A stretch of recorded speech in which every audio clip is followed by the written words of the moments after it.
Avoiding trigger foods. Wow, this is a good one. This is a good one. You know, we just had a call, one of our group coaching calls just today, a couple hours ago, and somebody on the call was talking about the weekend is coming up. As I film this right now, it's Friday. And so I'm going to go over to my family's house and they're going to have some food for me because somebody in my family cooks a lot of really good food. We drink a little bit of alcohol. How should I prepare for this? And we had a great conversation about all the different things that you can do to set yourself up for success around family, around friends, with alcohol, around good food. And the biggest part of that is learning from our mistakes, learning from the pain that happens as a result of the consequence of our behavior. The sooner we can own our part, identify what went wrong, pull the lesson from the consequence in that painful moment, and apply that lesson to our future behavior, we are going to be golden. But it takes finding the lesson in order to do that. Now, in some cases, the lesson could lead you to the conclusion that, well, I just can never eat Oreo cookies again. If I go over because I have Oreo cookies in the house, yeah, maybe don't keep them in the house, but that doesn't mean you can't have them for the rest of your life. It just means you have to get used to not eating Oreo cookies and you have to practice not eating them. And the only way you're going to practice that, if they're a trigger food, is by keeping them out of the house. If you're going over to your family's house and they're going to have pasta and alcohol, what can you do? It's a little different than the Oreos. You set your boundaries. You call up your family member and you say, hey, I know you're making dinner, and on this program called IIFYM, do you know it? It's macros. Do you have any idea how to cook? I'm not going to really ask you to make a whole gourmet meal for me out of macros, but I am going to let you know that I'm not going to be able to have the pasta sauce that you normally do and the hard-boiled eggs. I'll probably just eat the white part, and the pig's feet that you put in the pasta sauce, I've never really liked those anyway, so I'll stay away from those. But I just wanted to let you know ahead of time. And then you get with your support team, your husband, your wife, your kids, and you're like, hey, mom's doing this and I need your support. Bring your scale with you, take some of your own food with you, fill up on a lot of veggies on your way there before you go there. Do some things that will ultimately give you a better chance. Those are the trigger foods, the foods that we know are going to be difficult for us to say no to. Does it make sense to keep those in your house? Does it make sense to go to a place where you know they're going to be? It depends on how bad they trigger you. Oreos and graham crackers. I could take a whole thing this big, or for reference,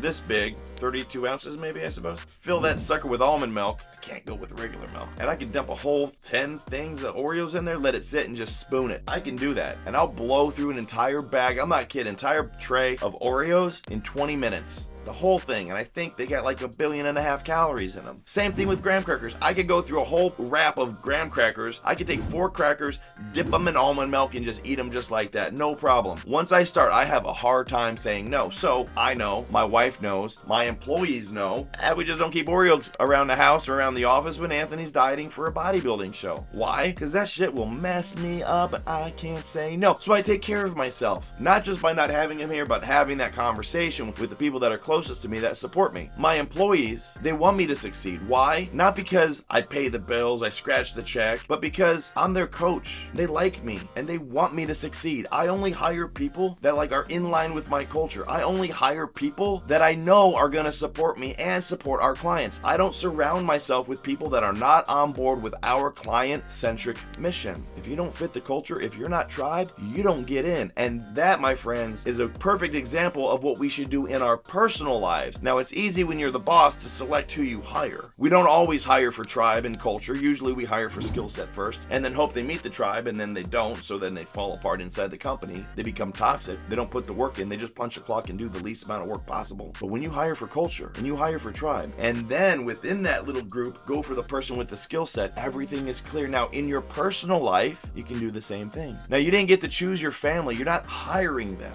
But those people in your life, coworkers, your friends, the people you choose to associate with, the family members who you choose to go to, maybe Halloween, Christmas, maybe it's just a barbecue. When you choose to go over to somebody's house that is not in line with your own life-centric mission, that is not on board with your goals, is it their fault? Well, I don't know. Did you tell them what your immediate goals are? If they don't know, you can't hold them accountable to that standard. You have to let people know what's going on in your life in order for them to be able to support you. Now, once you've had that conversation, if they're not willing to support you and they're not willing to kill the trigger foods in the house or not have something like that, or if they're going to be the kind of people that are like, hey, want an Oreo? Like, nobody needs that shit, and you know it. And it's funny at first, but when you've been dieting 20 weeks and you're eating a lot less calories than you were when you started, and you've had a bad day and somebody says that stuff, it is not funny. You need a support team that is going to get you to where where you want to be. First, it starts by supporting yourself, by not keeping the stuff in the house. And next, you move on to having that conversation with people. And after that, you see what happens. Are they supporting you by not having the trigger foods? Are they giving you alternatives? Are they busting your balls because you're dieting and you can't have this or you can't have that? Then you have some choices to make. First choice starts with taking care of yourself and getting rid of that stuff in your home, especially if you can't say no to it. That's where it starts.